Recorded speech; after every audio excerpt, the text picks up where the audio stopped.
Hello welcome back to my YouTube channel. ഇന്നത്തെ വീഡിയോയിൽ ഞാനൊരു ഫ്രൂട്ട് സലാഡ് ഉണ്ടാക്കി കാണിക്കാൻ പോവാണ്.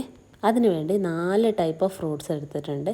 ഒരു അനാറ്, ഒരു ആപ്പിൾ, ഒരു മാംഗോ, 3 ബനാന. ഇനി അതിനൊക്കെ പെട്ടെന്ന് നമുക്ക് കുഞ്ഞു കുഞ്ഞു സ്ലൈസസ് ആയി കട്ട് ചെയ്തെടുത്തിട്ട് വരാം.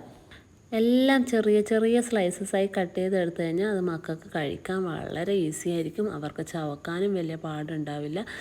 അപ്പോൾ കഴിക്കുന്നതിൽ ഒരു മടുപ്പ്, വിരസത അങ്ങനത്തെ ഒരു ഫീലിങ്സ് ഉണ്ടാവുകയില്ല. അപ്പോൾ നമുക്കെല്ലാം കട്ട് ചെയ്തെടുത്തിട്ടുണ്ട്. ഇനി ഓരോരോ ഐറ്റംസായിട്ട് നമുക്ക് ഒരു ബൗളിലേക്ക് മാറ്റാം. ആദ്യമായിട്ട് ഞാൻ മാംഗോ ഇട്ടിട്ടുണ്ട്. അത് കഴിഞ്ഞ് ആപ്പിൾ ചെറിയ സ്ലൈസസായി കട്ട് ചെയ്തിട്ടുണ്ട്. പിന്നെ അനാർ ഇട്ട് കൊടുത്തു. അറ്റ് ലാസ്റ്റ് നമ്മുടെ പഴം. അത് മക്കൾക്ക് ഇഷ്ടമേ അല്ല, പക്ഷേ എന്നിരുന്നാൽ പോലും പഴത്തിന് നമ്മൾ അവോയ്ഡ് ചെയ്യാൻ പാടില്ല. ഇത് വീട്ടിലുണ്ടായിരുന്ന പഴമാണ്. നല്ല പൂവൻ പഴമാണ് കേട്ടോ, തനി നാടൻ പൂവൻ പഴമാണ്.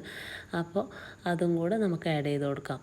ഇതിനോടൊപ്പം തന്നെ നമുക്കൊരു 2 ടൈപ്പ് ഓഫ് ഡ്രൈ ഫ്രൂട്ട്സും കൂടെ ഇട്ട് കൊടുത്താലോ. മുന്തിരിങ്ങ ഉണ്ടെങ്കിൽ മുന്തിരിങ്ങ ഇട്ട് കൊടുക്കാം, ബദം, അണ്ടിപ്പരിപ്പ്, അങ്ങനെ നിങ്ങളുടെ അടുത്ത് എന്തെങ്കിലും ഡ്രൈ ഫ്രൂട്ട്സ് വേറെ എന്തെങ്കിലുമൊക്കെ ഉണ്ടെങ്കിൽ ഇട്ട് കൊടുക്കാം കേട്ടോ.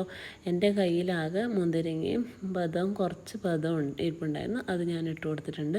എല്ലാം കൂടെ ഞാൻ നന്നായിട്ട് മിക്സ് ചെയ്തിടാണ്.